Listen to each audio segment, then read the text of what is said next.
Hello, everybody, and thank you for joining Get Out of Rap. Today is a really special episode because I'm joined by Jaime Scott, the CEO of evaluagent. They're up to exciting things. They've always done exciting stuff, and I'm really, really looking forward to this one. So, Jaime, thank you very much for joining me today. Yeah, real pleasure, Martin. Thanks for having me on. Looking forward to it. So, where do we start? Should we start with your first kind of where did your entry into this industry start? Yeah, good question. Probably, and I've got to go back a fair way. About 25 years ago was when I first stepped into my first contact center, call center, and before that, I'd done engineering. I'd done naval architecture of all things, shipbuilding up in Newcastle. So Really? I'd been in heavy engineering for about 5 years, and that was interesting, but it was about business improvement and process improvement. And then I saw an advert for Orange, who, if you go back to the late 90s, was that real mega cool brand. Yeah. And they were fast growing, and they were looking to build a team of sort of process improvement consultants across the contact centers. And, I had those skills. That was my background. I was very lucky, went for the interview. The guy that interviewed me, saw transferable skills. I didn't have any experience of customer service at all at that stage. And that's where it started. And I remember walking into, it was the Peter Lee call center at the time, about 1,500 heads there. Yeah. And it was like walking back. And the only, we've got to be careful how I say this. My overriding impression was it was like going back to a classroom in primary school. There were pictures on the walls. There were sort of flags across various parts. It was, and the buzz and the sound and everything. It was like, it just blew me away. I couldn't believe it. And I spent probably about 6 years there. And like I say, just because, like a lot of people who go into the industry, fast growth, great opportunity to move through the ranks. And I started managing teams. I was involved in what was then the exec office, which was dealing with all the complaints addressed to the VIPs and board members. So that was great fun. Started managing operations, started managing bigger project teams and business analysis teams. And yeah, it was fantastic. Really loved it, really got into it, and got a real taste for developing software and processes for both customer improvement, but also employee improvement, and things like quality, coaching, feedback, performance management, all those types of systems and workflows. We had a great opportunity because we had such a free reign at one. It was a little bit like the Wild West in those days, and probably I might get into trouble by saying that, but what I mean by that was, if you had ideas and you had a great team around you, which I did at the time, we were just given, phenomenal opportunities to create these things. And I loved it, absolutely loved it there in Orange. And how long were you there for? I mean, that kind of, for me, that the way the picture you paint there is exactly how teams should be run, that kind of giving people agency to say, go and be creative, help us get involved. It was creative. It really, back in, we were adding millions of customers every quarter. So you can imagine the buzz. I joined, it had been going for about 4 or 5 years when I joined, and it started as a little bureau in Darlington doing, what were those machines that used to carry? You used to see them on the sort of where it just said, it's to give the telephone number and a just pager. Yeah, pager. It was a paging service out of Darlington. Wow. And it had grown. They were adding call centers in Newcastle, then in Plymouth, and we started doing outsourcing. So about 6 years I was there. And in those heady times of we were winning JD Power sort of customer satisfaction awards year on year, and the buzz, it was that tech growth story of the 90s. Really, it was. We talk about these unicorns now, but these guys were just absolutely growing year on year, and it was a great opportunity. Really, really great fun. So stayed there for about 6 years. What then happened? I'd got involved. I was literally reporting to the customer service director there across all the operations. I was doing quite a lot of big, all the project teams, the analysis teams, the exec office, the big operational part of that organization as well. And the customer service director at the time moved to Barclays, and quite a few of us went with him. And we went there. I have to say, I didn't like it there at all. It was like night and day, from the autonomy and everything that we could achieve in Orange to a very different business for all clearly understandable reasons. But even at the senior level, I was customer experience sort of director level there across the various direct channels and the contact centers, and it was hard. It was really hard to get things done, and I struggled there just culturally. Just couldn't make it work. And it was also a lot of time spent down in Canary Wharf as well. And I was starting a family. I'd just got married, and it just wasn't for me, Martin. I must admit, it was very different. Well, these are all learning experiences, right? And well, I think I was given the same opportunities to build systems and implement systems around. By then, very much around people engagement. So really focusing on supporting agents and frontline operators and team leaders and coaches to build and operate those sort of quality coaching, performance management training systems. And that was great, really enjoyed doing that. And I think at that point, it started to dawn on me, which was, wouldn't it be great if I could do this for myself?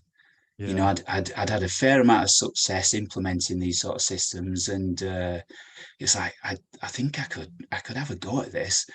But like a lot of dreams, you come back to it and think, well, you know what, that's great, but I've never sold anything in my life. So I thought about it, and I thought, you know what, I'm going to try and join a commercial business where I'm going to learn some of those skills.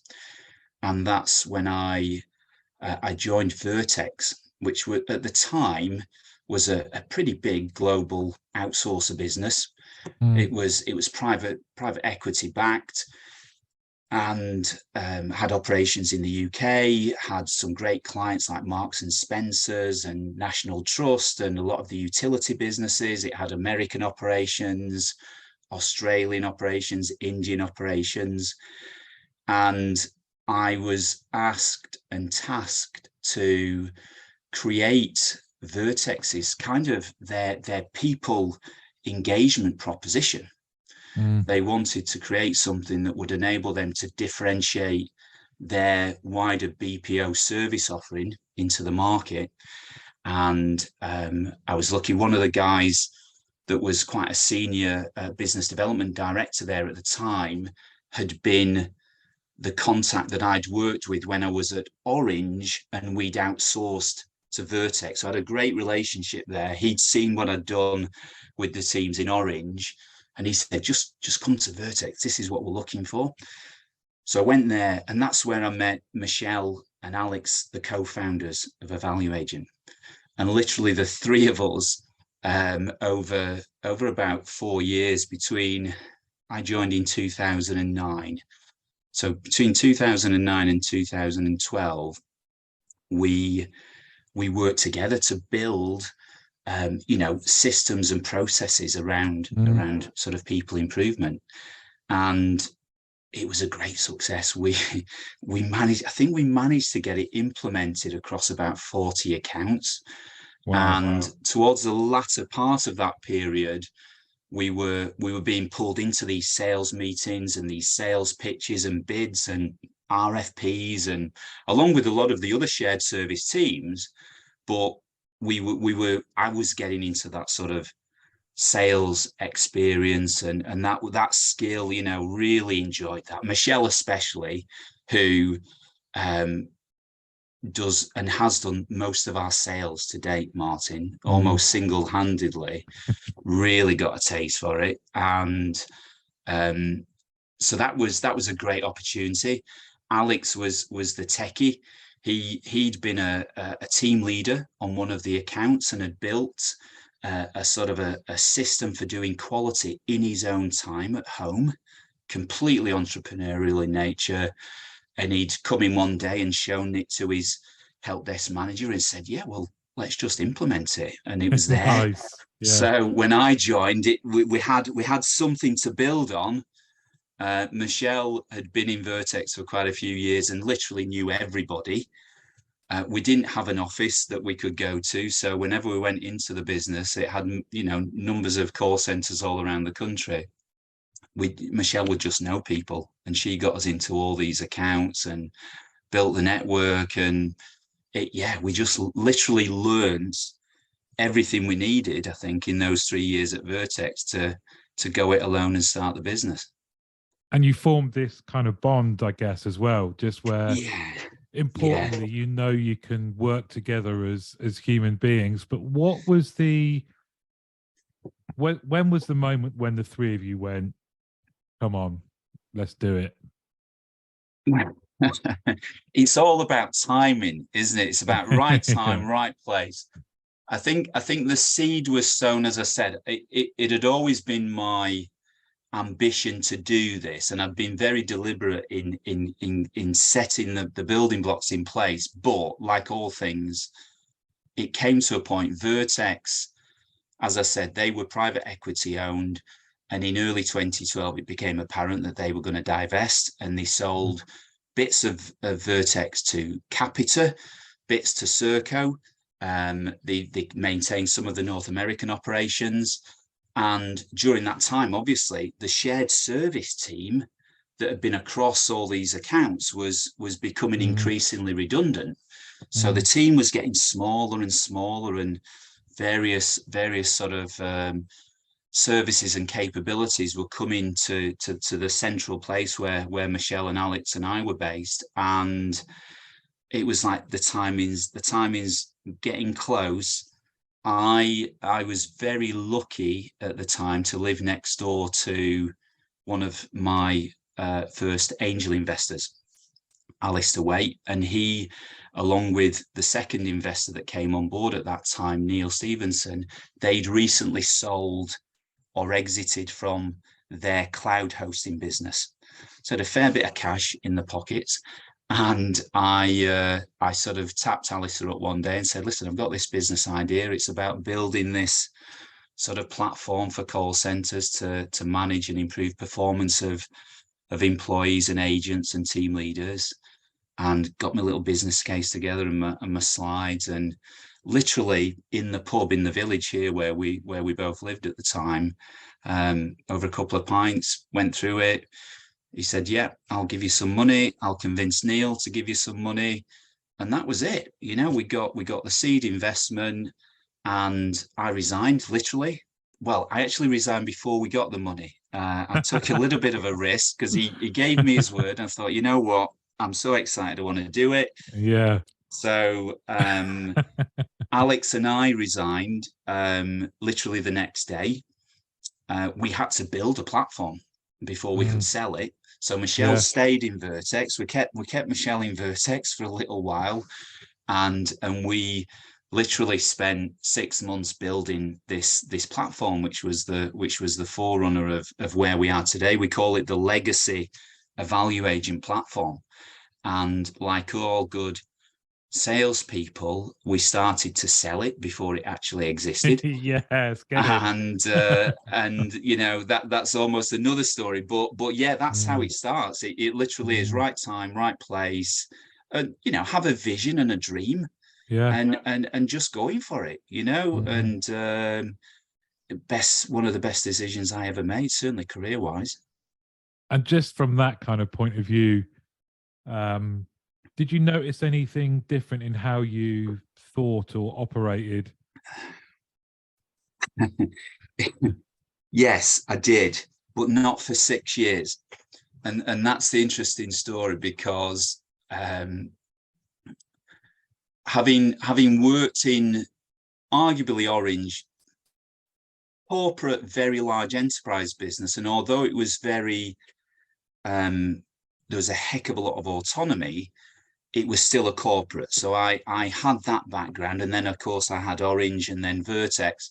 So I literally created a business, a startup business in the mold of an enterprise business. And there's some big lessons there, you know.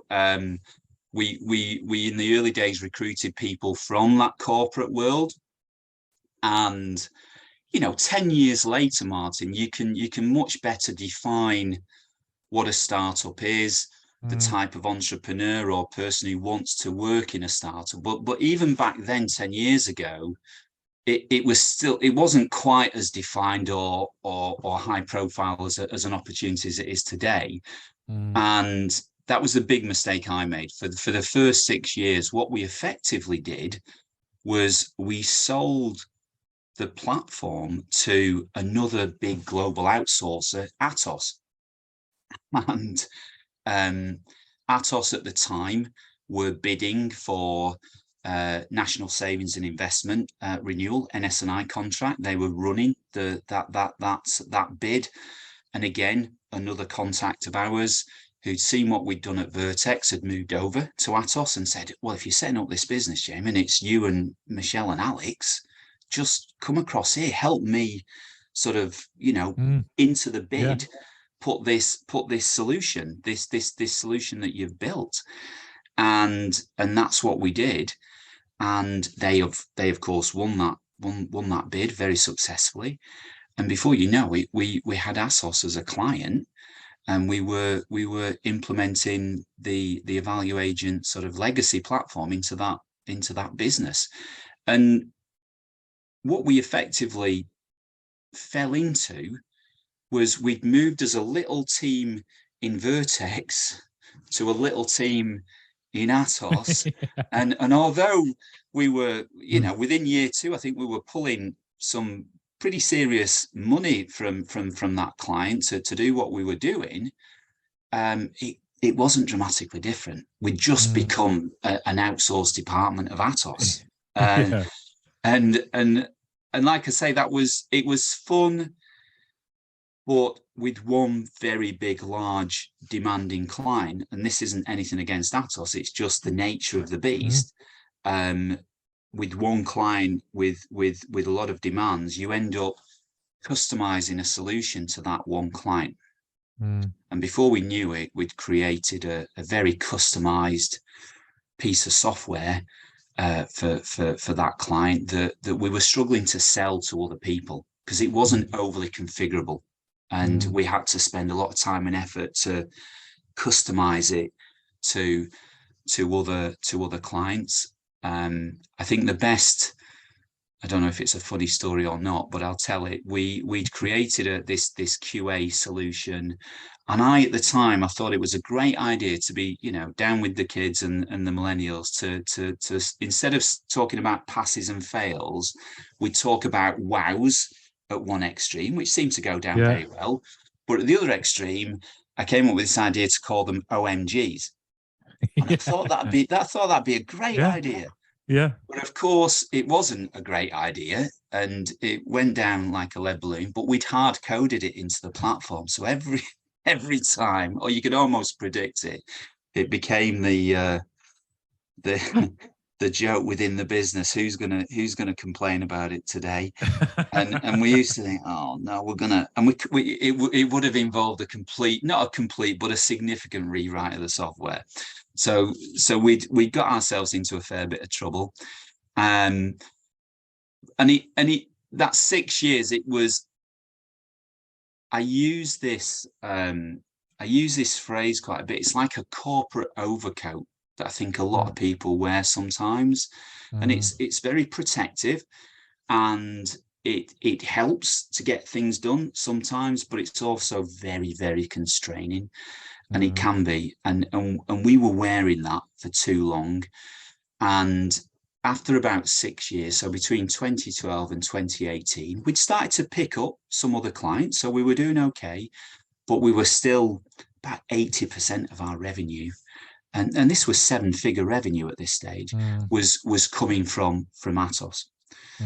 And then one very fateful day, and I remember it, I got an email from Atos procurement. We were coming up for renewal, and they mentioned that their telephony platform had come with the QM and the workforce management solution bundled in, and they weren't going to renew evaluagent as a result, because they had access to the tech.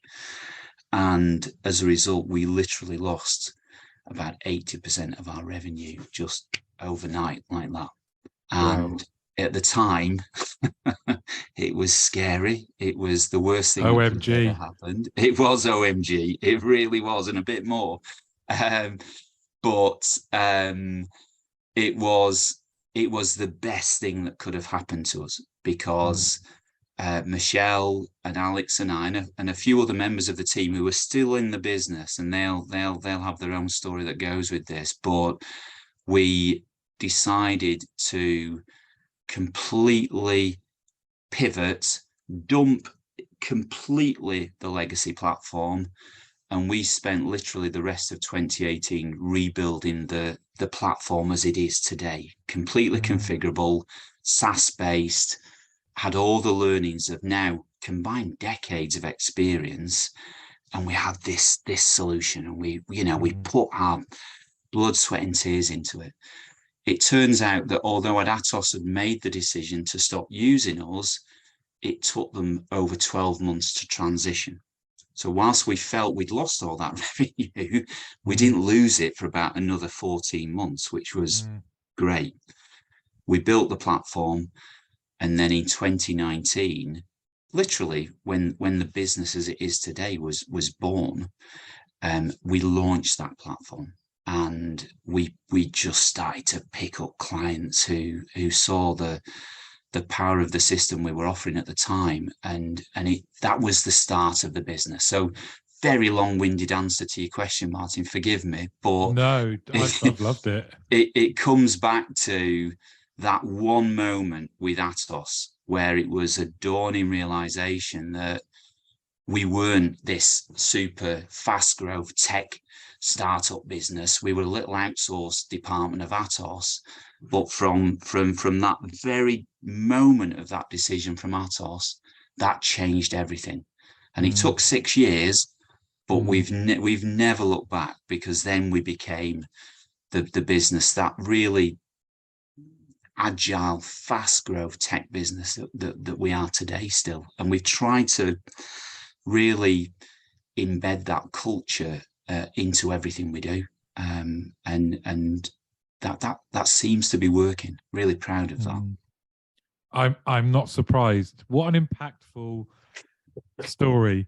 I feel like I would be doing my listeners a disservice, because I would like to just indulge myself for a bit, because there's so much in your story that, I'm a mosquito in terms of lifespan in comparison to your good selves around making, removing that corporate overcoat, right? Yeah. And kind of, I feel like I've been mainlined, like in the Matrix films, just learning and insight in a very short space of time, and just your honesty around kind of having great ideas. I always say I'm not too hard on the previous version of myself, because at that time I thought that was a good idea. Yeah. But now I've evolved to realize the previous version of me didn't have such a great idea.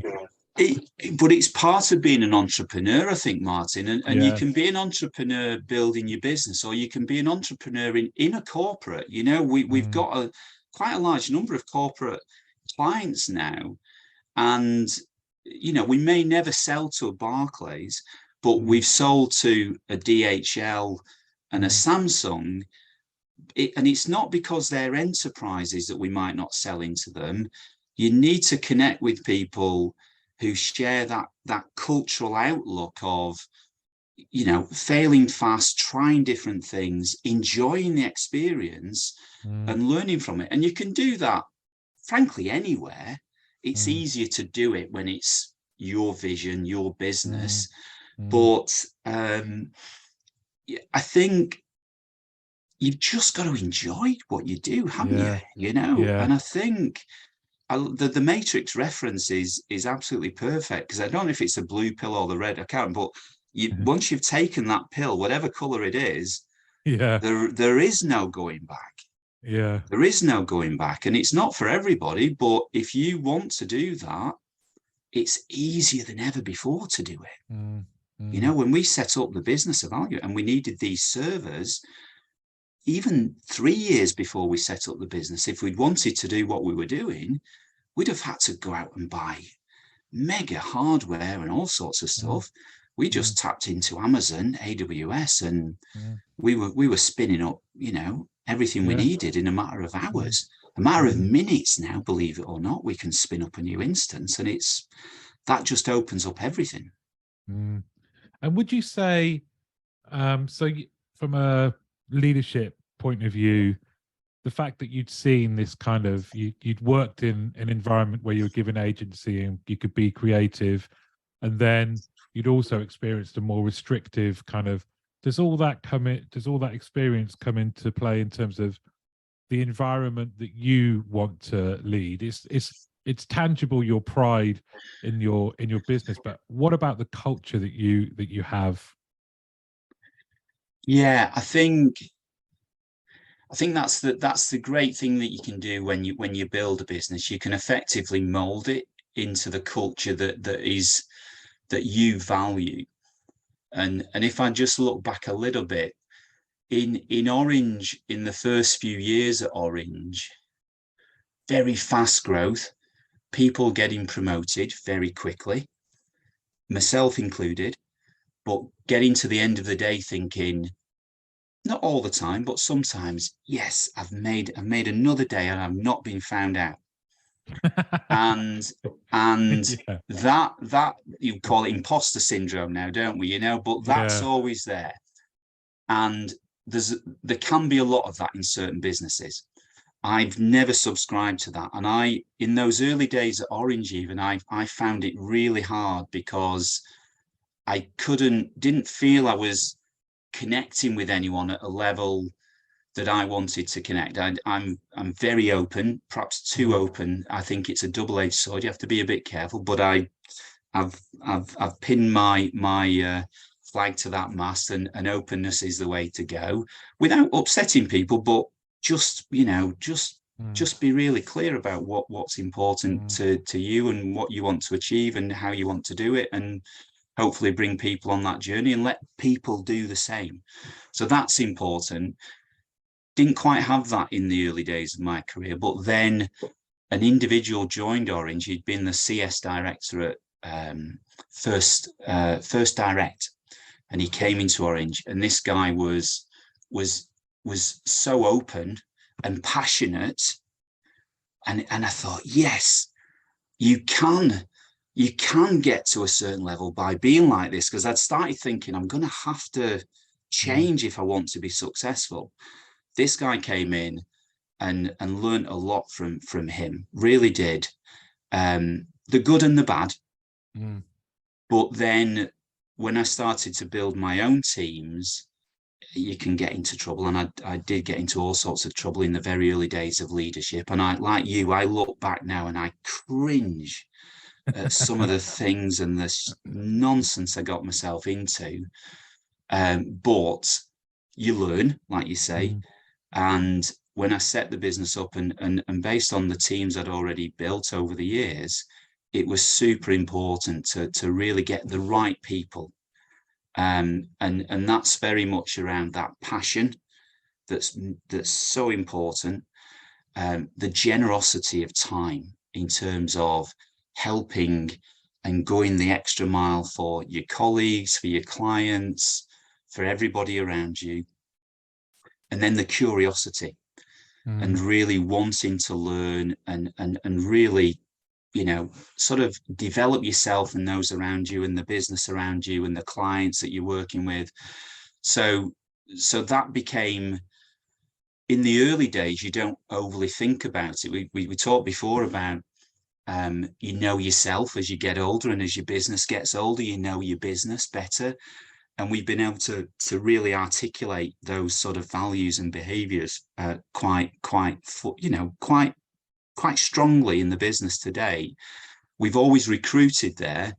And when there's a small group of you and you're all involved in recruitment, you can make sure that works. As the business grows, and we're just over 50 now, so as more people are getting into the recruitment process, it's even more important that you can instill and it's not just about talking about these words.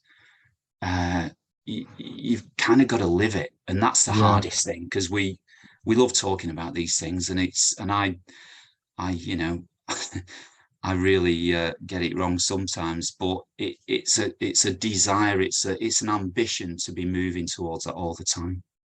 I think if anyone goes out and does some research around you and evaluagent and put that together, their research in a word cloud, the things that would come out would be passion and curiosity. So it's interesting that you say that, because those were some of the things that I've had written down here. Oh wow, okay. Well, that's if we're doing that and that's coming across, because we were talking before we started, weren't we, about how you can, when I talk like this, I love talking about this and connecting with like-minded people like yourself. It's great fun, but getting it down in words, in collateral and documents and websites, we've struggled for a while to get that right. But I think, again, we were talking earlier, when you get to that stage and it starts to resonate, it's great. We still meet people, and this is the downside of passion. Perhaps sometimes I was talking to somebody recently, and I'd asked him to sort of critique sort of a pitch deck, because we're in the middle of a funding round at the moment, and I'd asked him to look at it, and he didn't like it, didn't like the branding, didn't like the messaging, and that's quite hard to take sometimes. You think, but it's not for everybody. You know, we get asked about who our ICP is, our ideal customer profile, and we've started talking about the first thing we do is check for that cultural connection, because if they're not interested in sort of driving improvements to customer experience through improving employee experience and really investing and working with their frontline staff and everybody in the center to drive that outcome, then they're not going to buy us. They're probably going to stick with spreadsheets when it comes to quality or coaching. They might stick with the solution that comes bundled with their telephony platform, and that's cool, but they're not somebody that we're going to be able to sort of show the value of and connect and do great stuff together. And that's always hard when you're under pressure to drive revenue. It's you've got to find and work with people who share that passion and share that vision almost. And what's lucky for all of us is there are people that subscribe to that. You know, a lot of the stuff that you're doing with team leaders, it's great to see, because they are arguably the most undervalued resource that you could think of in the customer service world.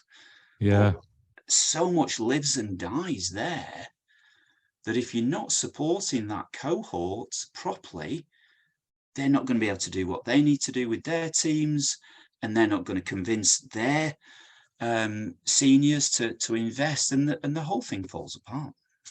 I think you're dead right. I think you have to, for me, there's a a conviction, so that the passion has a target, and there's a conviction behind knowing that you can do some good. Then like you say, I love the idea of kind of that, you know what, you could use our stuff and it can work, absolutely, because we're proud of its features and benefits. And but actually, if you really want to make this partnership fly, then it comes to what are your values, and that's the kind of, well, actually, we really want to empower our people and make them expert coaches, because we know if we do that, their teams will be able to deliver everything we want and enjoy doing it. Well, great. Yeah. We're going to help you do it. This is going to help. We're absolutely together on this. That then is just brilliant. Yeah, it is. And it makes it so much more enjoyable, because, there's nothing worse than just trying to convince a client of the value of doing some of the stuff we offer, where it's like, well, I can get it for $3 a user a month over here, or I can use spreadsheets, and it's like, okay, I'm not going to be able to convince you. And you get to a certain stage where you can qualify hard, and you can target the right, because there are, as we said, there's luckily, certainly lucky for us, there's enough prospects and clients out there everywhere around the world. It's not a geography thing at all these days. They're there, and there's nothing better than working with these types of clients, because you learn so much. And you're just talking to people who share the same sort of views and ambitions. It's great. Do you think there's something in just how you were talking then? It's difficult to, I don't want to come across like condescending, but there's something around education around quality and the power that it has. So it's not just, if it's this thing where people can just go, well, we can do it here, and sometimes we won't do it because, let's be honest, it's just letting us know something. It's just a health check, and you're like, no, this is a real engine that, if you focused on it, could power your customer experience, your employee engagement.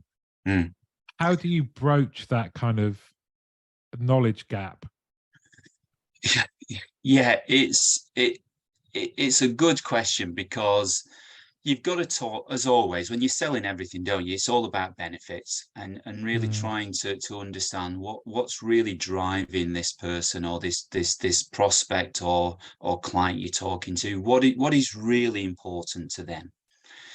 I think one of the things that I learned, and was a great part, I guess, of my success from an early stage, was, if you can press the right buttons with people, whether it's about saving costs, whether it's about making more sales, whether it's about winning JD Power for another year on the run, or whether it's about just looking after your people, you identify what's important, and then you talk about the capabilities and the offerings and the deliverables in those terms. And it's different for everybody, but the one thing I learned, again, quite quickly, is if you can then start to put numbers to it, you're on your way. So that helps.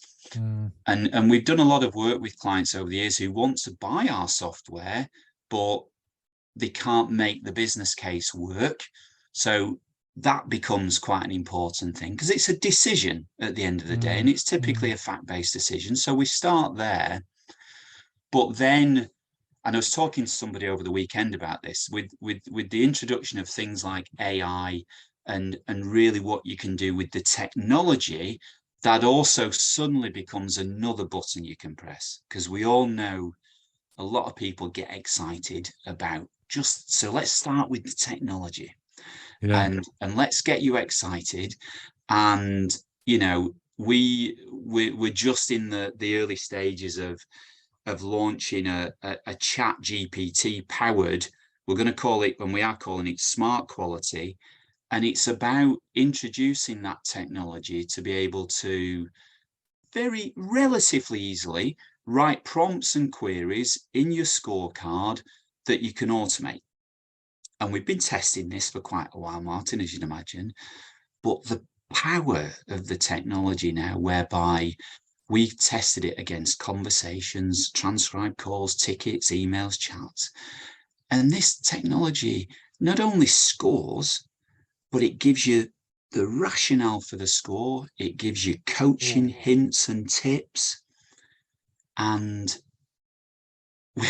when we started to test it against the accuracy of the manual scoring, we could get it, let's say, about up to about 85% the same. And I'm not saying accurate, the same as the manual score. And one of the things that we I had to do with the engineers this last Friday, because they were going a little bit down a rabbit hole. They were trying to make it close that 15%. And when we really looked at it, what you find is actually the ChatGPT has marked it correctly based on the guidelines that are available. And what it starts to prove is that 15% difference is where we're relying on, some might call it subjectivity and experience, some might call it bias. And so you're getting to talking about the capabilities in the context of technology. And for certain people, that becomes very exciting. And when you see this stuff, you get blown away. So it's about pressing the right buttons with people, that what's important to them, that is that balanced scorecard, you know, cost, customer, people, sales. And then you've got this technology element all of a sudden, because let's face it, some of this stuff is not the most exciting stuff in the world. Yeah. But it's so important. And we have that passion, but I'm smart and experienced enough to know that the reason I'm doing it is not the reason that somebody else might want to do it. I'm doing it for me. Quality is a means to an end. And what I mean by that, no matter how you do it, it's about collecting enough information to have a meaningful conversation with an agent to help them improve. And that comes back to that really big thing important for me, that curiosity, the passion, the learning to do a better job next time. Because let's face it, the vast majority of people fall into that category. We all want to do, you know, the right thing, a good job. And it's not 100% of the time, but the vast majority of time, for the vast majority of people, I strongly believe that applies. So with that, that's important. How you then sell it and how you implement it and get people engaged, it's just about, making sure that you're talking the right language. But at the core of it, it's about improving and supporting agents on the phone, on email, on chat, across every channel. It's the most important thing for me. I couldn't agree more. And just I shifted in my seat when you were talking about some of the things that you're imminently launching this, are you, or when? Yeah. So we the 1st of March, it came out of, I use it, so Skunkworks, which is literally one of the engineers was tasked to go away and just work out everything you can about ChatGPT. And he came back and he started presenting, and it was like, oh, wow. It really was, wow and OMG all together, because it's, it's exciting and scary. You've kind of got, you've got the vision of a slightly different start to a Terminator film on one level, and then you've got, wow, the impact that this could have to the industry for all the right reasons on the other, and we're trying to end up somewhere in between. So the 1st of March, we thought, right, we're going to go for it. We'll pull the team together. We're going to drive it. I'm going to be completely honest to reinforce the point. Purely coincidentally, OpenAI launched the API that same day, and the price of it came down by 10 times. So all of a sudden, it's now commercially viable. I've got access to the API. I can do this at scale. and we've spent all of March. And the great thing about it, Martin, is because we've built the platform based on workflows. So we've really understood how you do quality and how you then use the data, reporting, engagement, feedback, coaching, performance management, training. That all exists. All we're doing is taking this technology and we're plugging it into our well-defined processes, such that by literally the first week of April, which I'm hesitating because it's getting very close all of a sudden, we launch what we're calling Smart Score, which is a way of just not replacing the process to start with. What we thought would be really useful would be, we'll make the testing of it for free. We will make it really easy to bring some sample calls or tickets into our system. If you don't want to do an integration with one of the tens of integrations that we've got set up, just drag and drop some files. They'll get transcribed, they'll get summarized, all the moments will be automatically assigned topics, if you like, or descriptors, and you can then apply some automated scorecards at the press of a button. So we're not replacing the process. What we're doing is, it's almost like a co-pilot. As a QA analyst, you've got your conversation, you've got your scorecard, and at the press of a button, you can automate some of this, and it'll, like I said, it'll score it. It'll give you the reason why it scored it that way. It will give you some coaching tips that you can then cut and paste into feedback for the agent directly and use as a basis of a coaching session later on. And you can change the score if you want, because it's not that computer says no type of approach. It has to have that manual intervention. So it's the best of human, machine. You can do it faster. You can do more of it as a result. You can get the coverage. You can reduce risk. And you can get some really deep, rich insight. And like I said, if you do it a certain way, you can then calibrate and make sure that you're removing some of that bias. Just one example, if I may, grammar. We have a client who evaluates grammar in the chat, and some very clear guidelines on what good and bad and indifferent is. And then we saw some that a manual QA had scored, and then we did the smart score on it, and there was a difference. And then you really look into it, and actually you might argue that the smart score is the correct one, because it's followed the guidelines to the letter, literally, and that becomes quite a powerful tool in its own right. And I think just the whole positively disruptive element of it, right, which is this, the way you've just described it, there's no better example of previously talking to people about get your guidelines right. Your line items in your scorecard, of course, everyone recognizes that. That's for them, that is the visible representation of quality. Yes. But actually, the guidelines behind it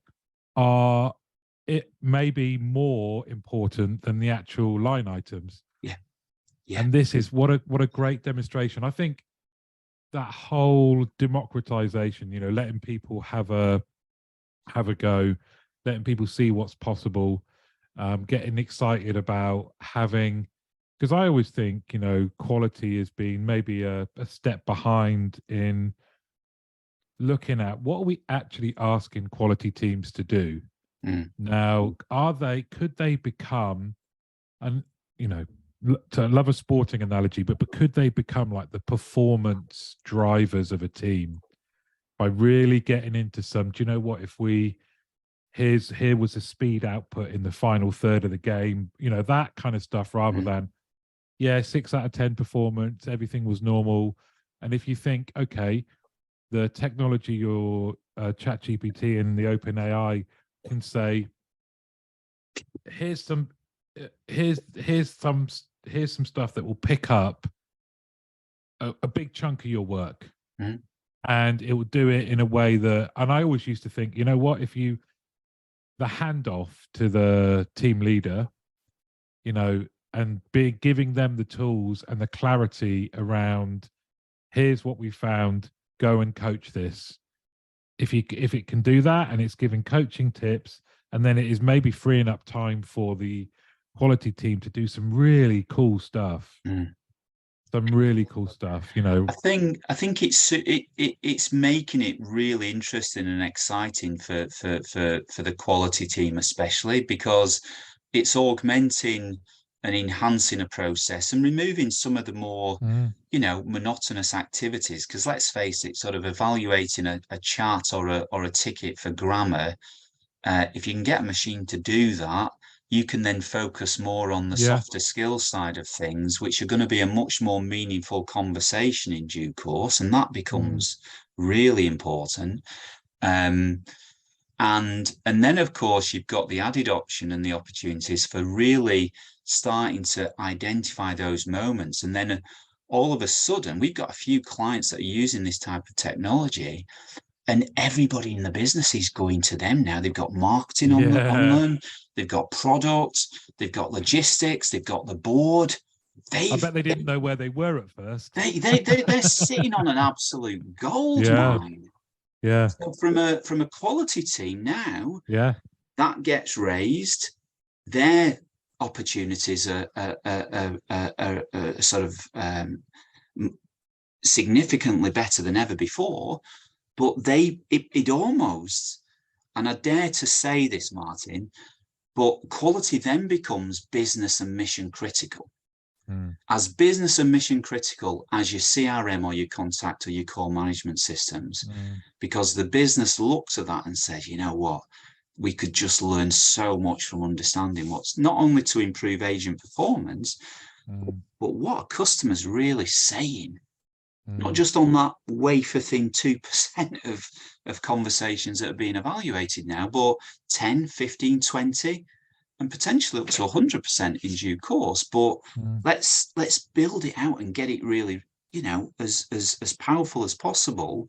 And then from a sampling perspective, you know, once you're at 30%, you've got a very, very clear idea of what's going on. Doesn't necessarily have to be 100%. My sales team would hate me for saying that, because we might be leaving money on the table for that. But the reality is, it's just about the insight. You don't follow all of the marketing bump on this sort of stuff, because you know, the statistician inside me is screaming all the time, saying, just be careful. It's still statistically valid. Isn't it crazy though?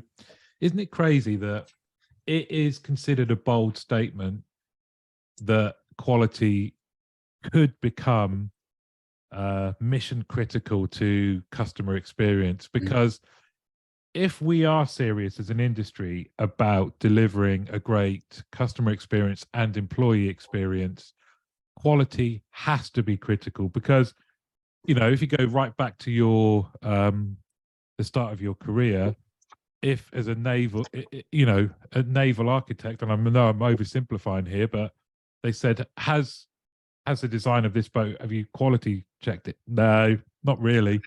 Okay, yeah, fine. Let's launch. You know, it seems like it's our industry is the one where quality. There is still areas where or parts of the industry where people will go, yeah, we do quality when we can. Okay, well, the rest of the world doesn't exist like that. I think what the most exciting thing for me, both as a practitioner and as a seller, if you like, of the technology, is the fact that if we get the technology right, if we layer it into the process, if we make the process much more efficient, much more valuable for some of the reasons I've said, then people start to think, you know what, this is not to be ignored. I can scale this at a reasonable cost, and the benefits to me and my business, no matter whether it is any of those things and benefits I've talked about under those high-level headings, it becomes really, really important. And I don't think it is too much of a bold statement to say it will become mission critical if we get the right technology, the right approaches, the right companies who truly recognize it and then truly start to differentiate themselves in a way that you can't really if everybody's using chatbots, because by the very definition, that's all systemized to be almost the same. If you want to differentiate, it has to be about your agents. And if it's all about your agents, it has to be how you measure, coach, perform, support, engage them. And that's the message. That's what we're really all about. And I think more so than ever, COVID did help really bring this to life a little bit, because we're all increasingly wanting that connection, and we missed it, and we understand all of a sudden how powerful it is. We might have taken it for granted previously. That's really helping to fuel this sort of viewpoint that, you know, that human to human interaction experience, if you get it right, it's majorly powerful. Too many adjectives there, but you know what I mean. It's important. I look, I applaud, and I'm fully behind you on this this mission. I think it's great what you're doing, and I couldn't agree more with what you've spoken about. And actually, from a person just kind of starting on a entrepreneurial journey late in life, it's been inspirational kind of listening to you talk. So thank you, Jaime Scott, CEO of evaluagent, for coming on personally and behalf of everyone that's listening. Thanks very much. Brilliant. Thanks a lot, Martin. It was a great pleasure.